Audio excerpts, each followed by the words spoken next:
Anybody who watches the show any amount of time knows that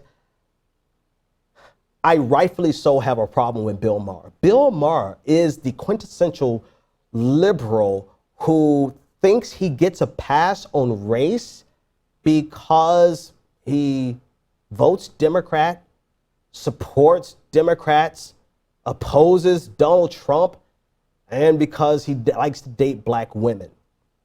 I'm going to play a quick exchange of him and Republican congressman from Nebraska, Ben Sasse, in which on his show, he thought it would be funny to compare himself to a house slave. Let's listen in. To Nebraska more. You're welcome. We'd love to have you work in the fields with us. Work in the field? That's part of that. That's Senator. I'm a house nigger. No, it's a joke. Thank you. So there you have it. Here's the irony of it. In my day-to-day life, with a very select group of people, I would say about 3 people, I use the N-word very freely. I use it because I know them well enough to know that they're not offended by it. These are black people. My wife doesn't like the N-word, so I rarely use the N-word around my wife. But I don't use it on my show because of 2 things. 1, I generally don't want to make my audience uncomfortable. And then 2, I don't want my audience to get the sensation of the feeling that it's okay for them to say it, especially because I have quite a few white people who watch my show. But Bill Maher, being as white as he is, feels that it's totally okay for him to say it on his show. While most black people are like me, well, we will reserve our usage of that word to environments where we know with confidence it's okay for us to say it. That's number 1. Number 2, he comes out with this milquetoast apology saying that he shouldn't have said it, he was tired, and that he lost sleep over it, and blah, blah, blah, blah, blah. The problem about the apology, Bill Maher, is that this fits perfectly within the framework of your historical legacy, if I could use that phrase. All the way back to politically incorrect, you were using the N-word, and you were arguing from the vantage point that you, as a white person, had the right to say it because black people said it, and black people have co-opted it for our own personal usage. And because black people say it, well, hell, that means you have the right to say it. I'm not sure that I actually have the energy in going into the conversation of why it is okay for black people to either use it or not use it. For us to make up our damn minds about the N-word on our own. We have the right to do that because that word has been weaponized against us historically, and in the presence of an onslaught of bigotry, we have co-opted the meaning of it and used it for our own uses. We have the right to dictate that. Similarly, if I were to, since I guess I am going into it, similarly, the LGBTQ community has a right to refer to themselves with any pejorative they choose to use. I learned that lesson many years ago when I was watching basketball and there was a big hoorah over Kobe Bryant using the F word in a derogatory fashion against another individual, and the gay community came out swinging in defense of their right to use that word and in opposition to Kobe Bryant's usage of that word.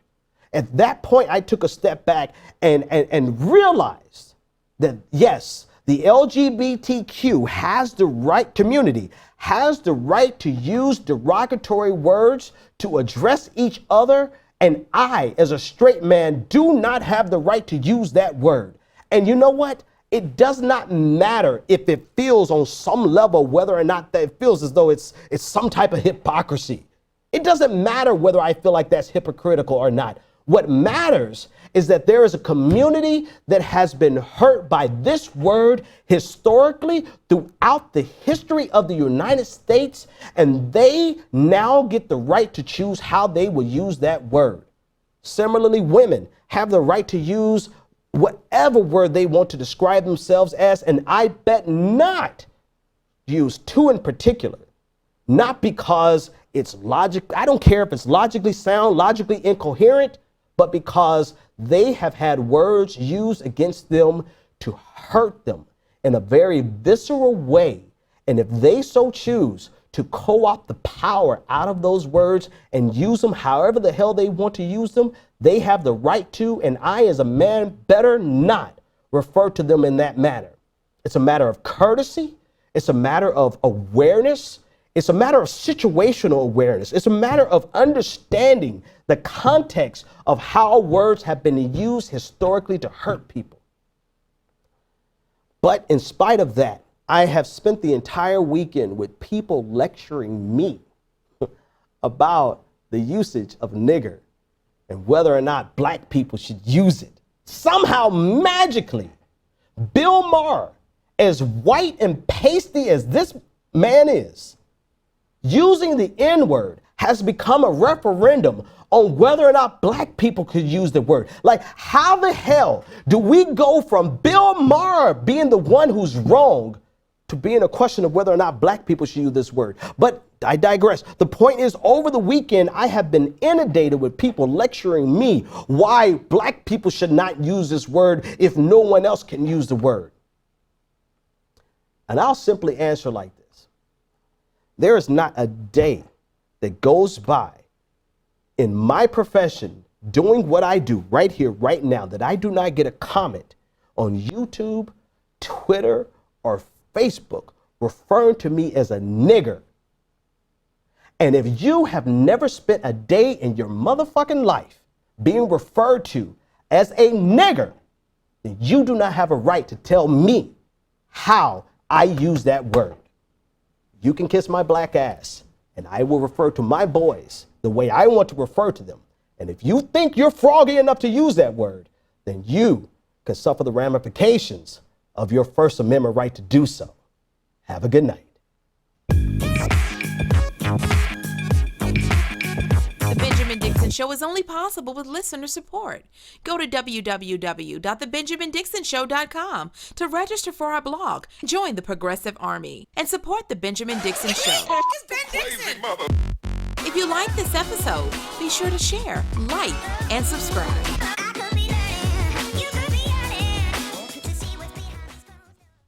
Consider becoming a Patreon. Go to www.patreon.com/The BPD Show and support The Benjamin Dixon Show.